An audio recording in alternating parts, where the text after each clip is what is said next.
vamos falar de dois tipos de voz passiva. Há duas possibilidades de escrita para a voz passiva. Uma é a voz passiva analítica e outra a voz passiva sintética. Vamos pensar que a voz passiva sintética nós podemos associar ao fato de ela sintetizar a informação. Por isso ela é chamada de sintética. Tá? Ela é escrita com menos palavras do que a voz passiva analítica. Enquanto a voz passiva analítica utiliza a locução verbal, a voz passiva sintética vai utilizar apenas o verbo na terceira pessoa, seja do singular ou do plural, mais a partícula passivadora se. Então, a diferença da voz passiva analítica para a voz passiva sintética é somente essa. Em um exemplo, nós temos a locução verbal, foi, que é o verbo auxiliar, vendida é o verbo principal no particípio, e na voz passiva sintética, o verbo na terceira pessoa pode ser singular ou plural, mais o se. Aqui eu tenho a casa foi vendida e aqui eu tenho vendeu-se a casa, ok? Aí você pode estar se perguntando aí o que é verbo auxiliar, verbo principal no particípio. Como que nós vamos identificar isso? Sempre na locução verbal, nós temos a união de dois verbos para determinar uma ação verbal. Esses dois verbos complementam, um complementa o sentido do outro. Um dos verbos vai trazer a ação em si, por isso ele é chamado de verbo principal, porque é ele que determina qual é a ação realizada. E o verbo auxiliar vai determinar em que tempo, modo, pessoa aquele verbo foi conjugado. Entendido? Então eu tenho um verbo conjugado e um verbo na sua forma nominal.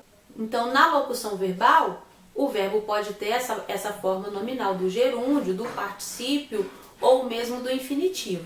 No caso da voz passiva analítica, o verbo auxiliar virá conjugado.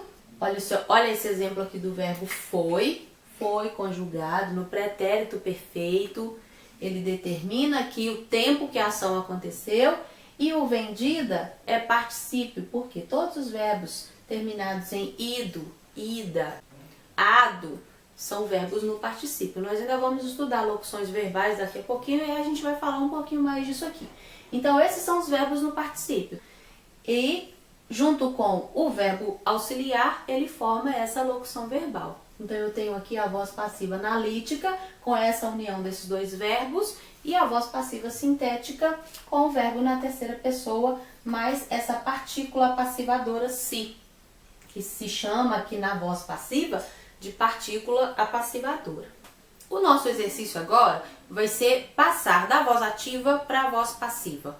Como que nós fazemos essa construção? É bem simples assim, olha. O político conquistou a cidade. Quem é o verbo aqui? O verbo é conquistou. Quem conquistou a cidade? O político. Então eu tenho aqui o meu sujeito é agente. Se eu tenho um sujeito agente, eu tenho uma voz ativa, ok? Passando isso para a voz passiva, eu vou pegar o termo que sofria a ação e vou transformá-lo em sujeito. Então, o político conquistou a cidade. A cidade, ela vem para frente. O que era o verbo conquistou vai virar a locução verbal foi conquistada. Aí, olha a construção da voz passiva aqui, ó. O verbo auxiliar, marcando o passado. O verbo principal no particípio, que é o verbo terminado em ada, né? Então, eu tenho aqui a locução verbal pelo político, que era o sujeito agente de antes. Aqui ele se torna quem? O agente da passiva, isso mesmo. Então, a cidade foi conquistada pelo político. Eu tenho que desmembrar o meu verbo aqui numa locução verbal, pegar esse elemento, colocá-lo como sujeito, sofrendo a ação do verbo, e aquele que era o sujeito agente vai virar o meu agente da passiva. Simples assim. Essa aqui como é que vai ficar? O sol iluminou a orla. Quem é o verbo nessa oração? O verbo é iluminou. Quem iluminou a orla?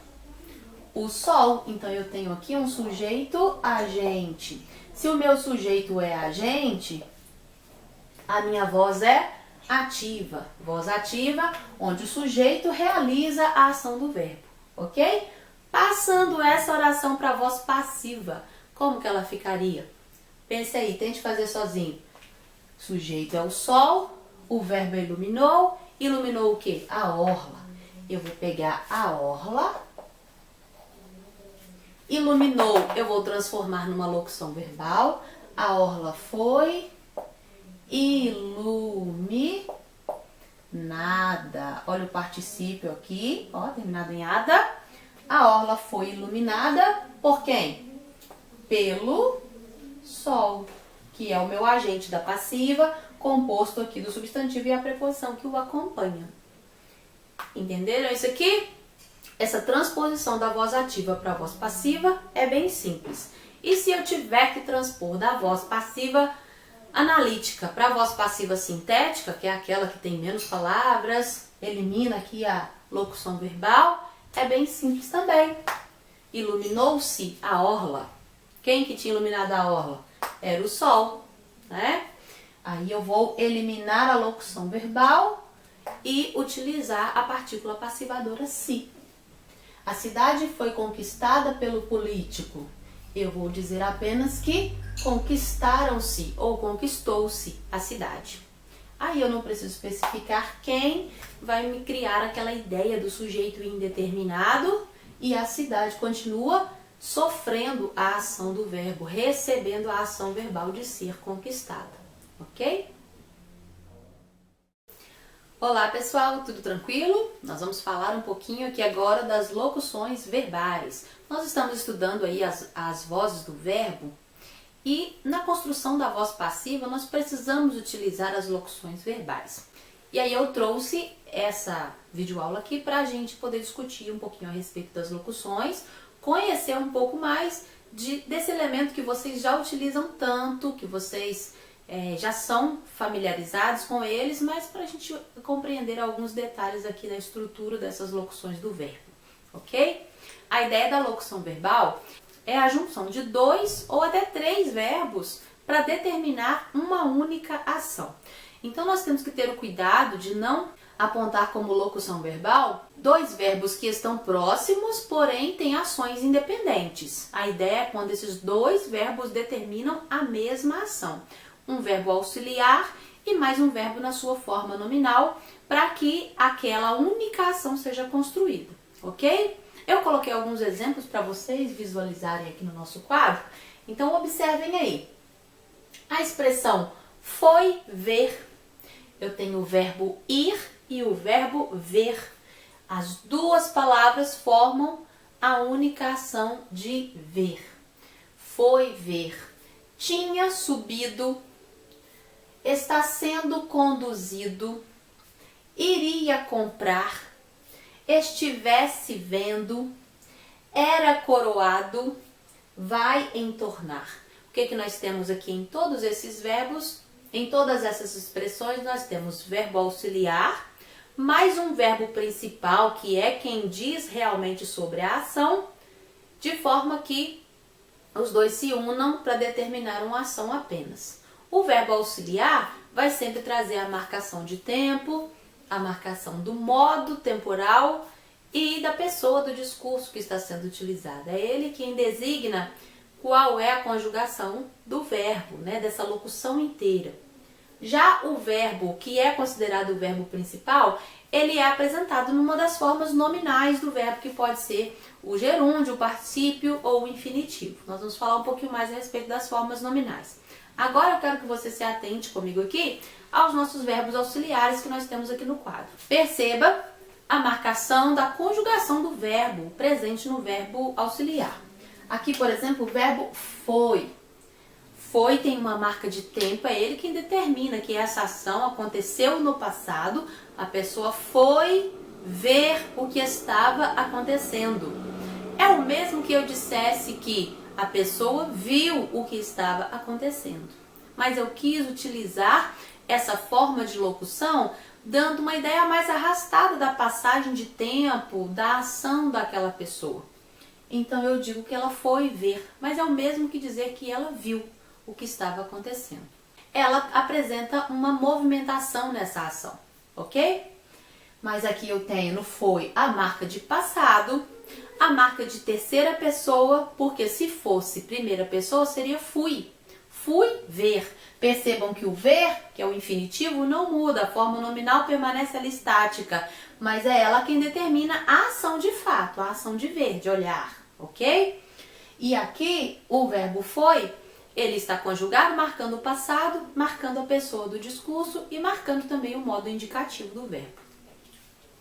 Tinha subido, aqui eu tenho outra forma nominal no verbo subir, aqui é subido o particípio, acompanhado do verbo auxiliar tinha. Tinha traz a marcação da conjugação verbal. Quem tinha? Ou eu tinha ou ele tinha. Dependendo do contexto, eu vou analisar aqui qual a pessoa que está sendo utilizada. Pode ser até um você tinha, ok? Depende do contexto para eu poder determinar a pessoa. Mas eu sei que é uma ação que aconteceu também no passado. É um pretérito imperfeito aqui. Tinha subido é o mesmo que eu dissesse que a pessoa subiu. Ele tinha subido as escadas ou ele subiu as escadas. É a ação realizada no passado. Aqui eu tenho iria comprar. Iria é o meu verbo auxiliar, que dá uma ideia de futuro, porém é o futuro do pretérito, o verbo iria. Iria comprar o cavalo se tivesse dinheiro. O futuro do pretérito tem essa ideia condicional aí, ele está sempre dependendo de uma outra ação para que ele possa acontecer. Então, comprar é o meu verbo principal, que determina a ação da compra, porém, o iria vai complementar o sentido dessa ação. Eu poderia dizer em um verbo apenas, eu diria a informação da mesma maneira utilizando um verbo só. Ao invés de iria comprar, seria compraria, ok? Ele compraria o cavalo se tivesse dinheiro. O próximo aqui, estivesse vendo. Queria que você estivesse vendo o que acontece aqui. E aqui o estivesse traz a marcação do tempo. Poderia dizer, queria que você visse.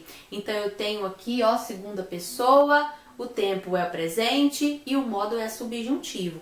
Isso tudo está sendo marcado por quem? Pelo meu verbo auxiliar, estivesse. E o verbo principal é o que traz a ideia de ver, a ação em si. Então, queria que você visse. É o mesmo que dizer, queria que você estivesse vendo, numa locução verbal. Tranquilo? Aqui, está sendo conduzido. Eu tenho 3 verbos para dar a ação de conduzir. Olha como que se arrasta essa ação quando eu utilizo uma locução verbal. Você já ouviu aquelas piadas a respeito de atendentes de telemarketing? Que às vezes na colocação das palavras, querendo arrastar muito a conversa, passar uma formalidade excessiva na palavra, né, na conversa, às vezes utiliza-se muitas locuções verbais, desnecessariamente. O exagero das locuções verbais no texto faz com que o texto se torne moroso, se torne arrastado e demore a chegar ao seu objetivo. Por que dizer que o enterro está sendo conduzido pelos amigos e familiares? Está sendo conduzido, é moroso, é devagar, a informação demora. Por que é necessário o atendente dizer, vou estar passando sua ligação para o setor correspondente? Vou estar passando, é o mesmo que dizer passarei sua ligação ao setor correspondente. Aí o que se diz? Esteja aguardando na linha, porque eu vou estar passando a sua ligação para o setor correspondente. Olha a morosidade da fala. Então isso é desnecessário. Por isso a gente precisa saber reconhecer e utilizar corretamente as locuções verbais, porque em determinados textos elas são úteis. Em determinados fatores de coesão, para evitar repetições, são necessários. Em determinadas situações que a gente quer provocar essa pausa, essa lentidão na comunicação, é necessário. Na construção da voz passiva, é necessário, é obrigatório utilizar a locução verbal, mas eu preciso saber utilizar de forma comedida na construção do texto, né? Precisa ser moderado. Naquele tempo, o rei era coroado em uma cerimônia pública. né? Eu posso dizer que coroava-se o rei numa cerimônia pública. Olha a voz passiva sintética aí, deixando o texto sintético realmente, ainda mais objetivo, né? Mas aqui na locução verbal, eu prefiro usar era, que é o meu verbo auxiliar, coroado, que é o meu verbo principal, na forma do particípio, aqui numa forma nominal. Vai entornar. O meu verbo principal é entornar. Aqui eu tenho o futuro marcado pelo verbo vai. É o mesmo que eu dizer entornará. Tranquilo isso aí? Agora, para facilitar para vocês essa identificação aqui, nós vamos falar um pouquinho das formas nominais do verbo, para você tirar de vez as suas dúvidas aí sobre esses verbos e sobre a sua utilização. Observem essa relação aqui que eu fiz para vocês das 3 formas nominais do verbo. A primeira coisa que você tem que se lembrar é o sentido da palavra nominal. Lembra quando nós trabalhamos o sintagma nominal, o predicado nominal? Quando nós falamos em nominais, nós estamos ligando aquela expressão ao nome. Ela tem a ver com o nome. Ela não tem ligação com o verbo, ela tem ligação com o nome. Nome é tudo aquilo que gira em torno do substantivo. O substantivo é o nome. E as palavras substantivadas, que têm função de substantivo ou de nomear, também são consideradas nominais. As palavras que acompanham o substantivo, os adjetivos, os pronomes, os numerais, eles podem assumir função de substantivo, por isso eles também são chamadas de nominais. Então, quando nós temos as formas nominais do verbo, é porque esse verbo, que tinha a característica apenas de determinar uma ação, nessa função aqui, como forma nominal, quando ele assume essa forma, ele pode também ter função de nome, de característica. Ele pode ocupar essa função que um nome ocuparia dentro de uma oração, dentro de um texto. Ok?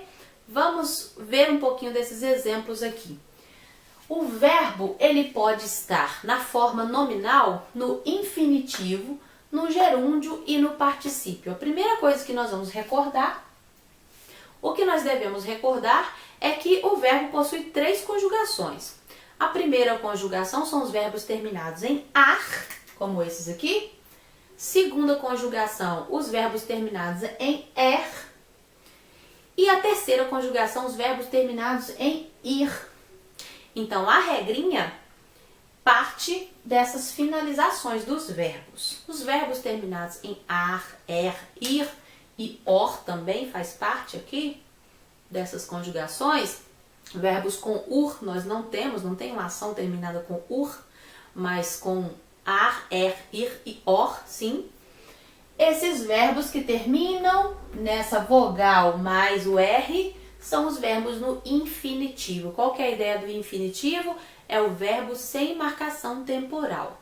Ele determina uma ação sem determinar o tempo daquela ação. Se ela ocorreu no passado, no presente ou no futuro. O infinitivo é infinito, ok? Não tem marca de passado, não tem marca de presente, não tem marca de futuro. Então, quando esse verbo está no infinitivo, ele precisa de um verbo auxiliar para determinar o tempo dessa ação, quando essa ação ocorre. E aí ele ocupa uma função nominal. Por exemplo, o verbo cantar. Eu posso dizer que o cantar dos pássaros alegra a manhã. O cantar. Percebam que isso aqui, olha, essa palavra sozinha, ela é um verbo no infinitivo, no modo infinitivo. Porém, aqui na aplicação que eu dei a essa palavra, nessa oração, ela veio acompanhada do artigo o e ela tomou a função de substantivo. Aqui ela tem função de nome, por isso é chamada de verbo na sua forma nominal, porque ele pode assumir essa função de nome. Se ele não for acompanhado do verbo auxiliar, determinando o tempo, o modo e a pessoa da sua ação, ele continua sendo uma forma nominal. Então eu consigo fazer com que esse verbo se transforme num nome, principalmente acompanhado aqui por um artigo, o cantar do pássaro. Então eu coloquei isso aqui dando nome a uma ação. Esse é um exemplo, então, da aplicação do verbo no infinitivo com função de nome. Ele pode ter função de substantivo. Então, partindo dessa ideia das conjugações, primeira, segunda e terceira conjugação, nós vamos trabalhar o restante das formas nominais do verbo. O infinitivo é o verbo terminado em a vogal mais o R, né? AR, ER, IR e OR também. E o gerúndio é o verbo que dá a ideia de ação contínua, a ação acontecendo, não uma ação que já aconteceu ou que vai acontecer, mas uma ação em andamento. Ela está acontecendo no momento em que fala. Acontecendo, inclusive, é gerúndio. No gerúndio, eu vou acrescentar a finalização ando para o ar. O verbo que termina em ar, vou acrescentar ando. Então, ao invés de cantar, seria cantando. Para o verbo terminado em er, eu vou acrescentar a finalização endo. Vender vai ficar vendendo. E para a finalização ir, eu vou acrescentar indo. Partir vai ficar partindo. Então, os verbos no gerúndio, percebam isso? Gerúndios são os verbos terminados em ando, endo e indo. É só você lembrar da ação acontecendo. O verbo acontecer, no infinitivo, termina em er, eu acrescento nele o endo. A ação acontecendo é o gerúndio, ok? Simples assim. Associe isso aí. Gerúndio é a ação em movimento, ainda ocorrendo, acontecendo. Por isso ela termina em ando, endo ou indo. Por isso eu coloquei para vocês aqui o mesmo verbo. Olha, cantar no infinitivo fica cantando. Vender no gerúndio vai ficar vendendo. Partir no infinitivo no gerúndio vai ficar partindo. A ideia do particípio é a seguinte. Então, o particípio é o nome dado aos verbos na sua forma nominal, terminados em ado e ido. Como é que isso ficaria? Quando os verbos têm uma forma regular de particípio, eles vão ser construídos assim. Por exemplo, o verbo cantar, eu vou acrescentar no final, para transformar em particípio, a expressão ado. Sufixo ado no verbo cantar vai transformar em cantado. E no verbo vender, o que eu acrescento aqui para ele se tornar o particípio? Eu vou acrescentar ido. O carro foi vendido a outra pessoa. Foi vendido. Eu posso utilizar muito o particípio como adjetivo. Abandonado é um particípio, O cãozinho estava abandonado na sarjeta. Abandonado é característica.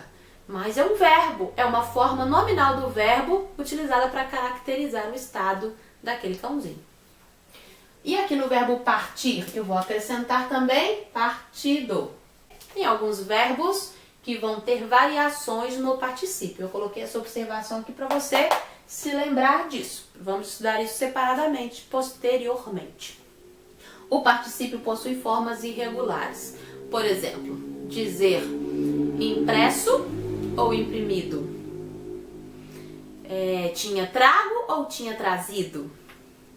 São variações que geram algumas confusões no uso do particípio. Suspenso ou suspendido? Por exemplo, o particípio do verbo fazer. Fazer não é fazido, é feito. Ele tinha feito alguma coisa, Aí nunca nós usamos a expressão fazido, mas já se utiliza feito. É uma variação para o particípio que é uma forma irregular. Ela não segue essa regrinha aqui das finalizações, ok? Outro exemplo é o frito. Frito ou fritado? Fica a dica para vocês pesquisarem aí essas variações do particípio e nós vamos discutir isso numa próxima aulinha nossa. Lembrando que nós utilizamos as locuções verbais com as formas nominais do verbo para construir a nossa voz passiva. Por isso é importante você compreender bem isso aqui, para não ter dificuldade na hora de fazer a transformação da voz ativa para a voz passiva e nem na hora de transformar o inverso disso, da voz passiva para a voz ativa. Precisa conhecer bem a locução verbal e a forma como o verbo auxiliar atua para determinar esse tempo e esse modo verbal que foi aplicado aí, ok?